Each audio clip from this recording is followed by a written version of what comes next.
Because it's Bad Boys for Life.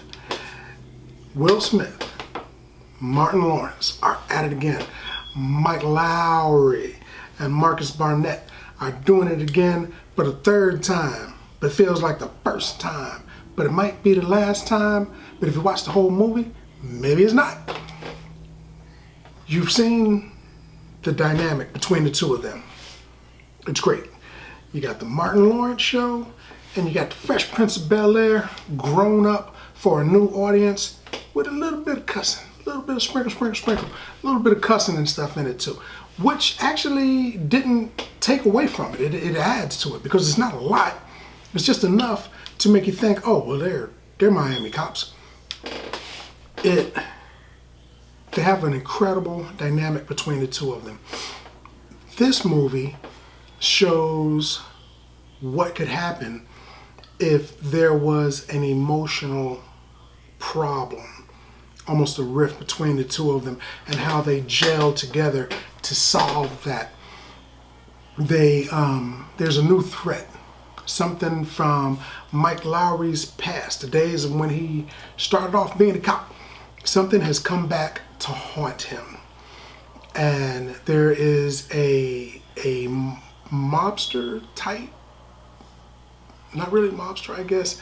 He is a cartel type assassin in town who's looking for nothing less than his head on a plate. So they've got to try to do that, stop it, because they don't want the star of the show to die. So got to keep Will Smith alive. And it's a buddy cop movie, and it's a coming of age movie, and it's I'm getting too old for this stuff. Movie all balled into one with buckets of bullets and chases and dogs and explosions and fist fights. Had a couple good fist fights in there actually. Most of the fist fights through the movies that Will Smith has been involved in, he catches a beating, and he catches a good enough beating in here that I was like, wow, he's gonna die. But he didn't, of course, he's the guy. But he catches a beating, he catches a pretty good beating. The comedy is on point, maybe 80% of the time. They had a couple of jokes, I knew where they were going, I felt where they were going with the joke, but I was like, huh. But the rest of the movie was on point. There were like maybe 3 jokes that kind of missed. I'm sitting in there, there's an audience, you know, they're laughing, ha ha ha, through the whole thing, and then bang, this one joke goes, and you know, this old couple next to me starts sipping on a soda pop. So I'm like, okay, well, that one didn't go. So the jokes hit way more than they missed. The action hit every time. Every action scene was on point. Every single one of them. Will Smith has to be put with a team called Ammo. And Ammo is younger, stronger, smarter, and brighter than he is today. Maybe 10 years ago, 15 years ago, he could have got with them.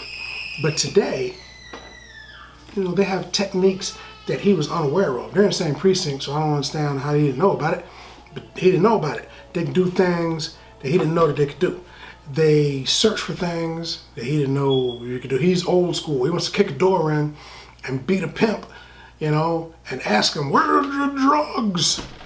But they're connecting dots, looking at bank records, talking to lawyers and accountants and stuff. They're figuring stuff out. They're actual, honest-to-God detectives that have guns, and they will raid you, but they're more detective than they are super cop.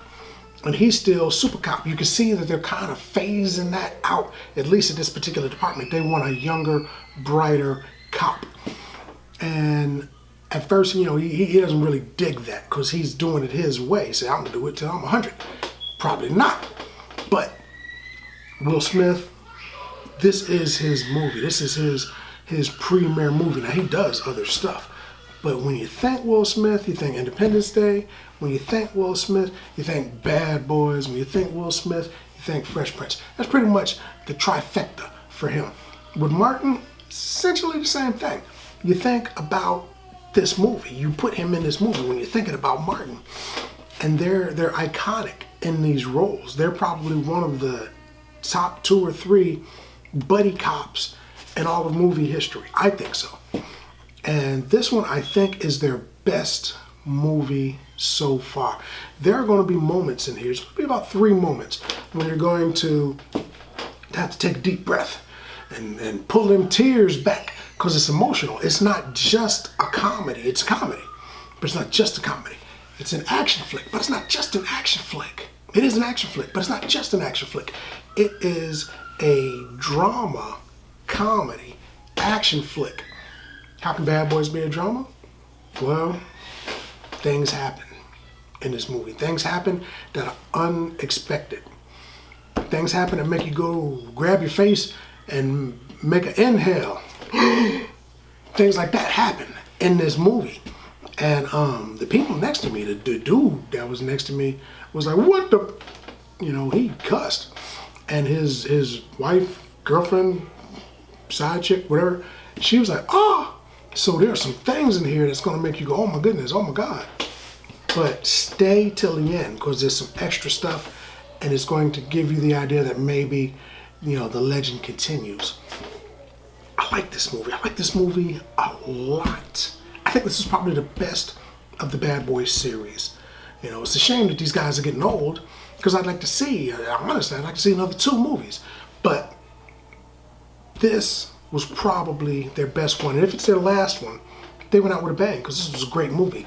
I would say this movie was so good, in fact, that I would give it a great big old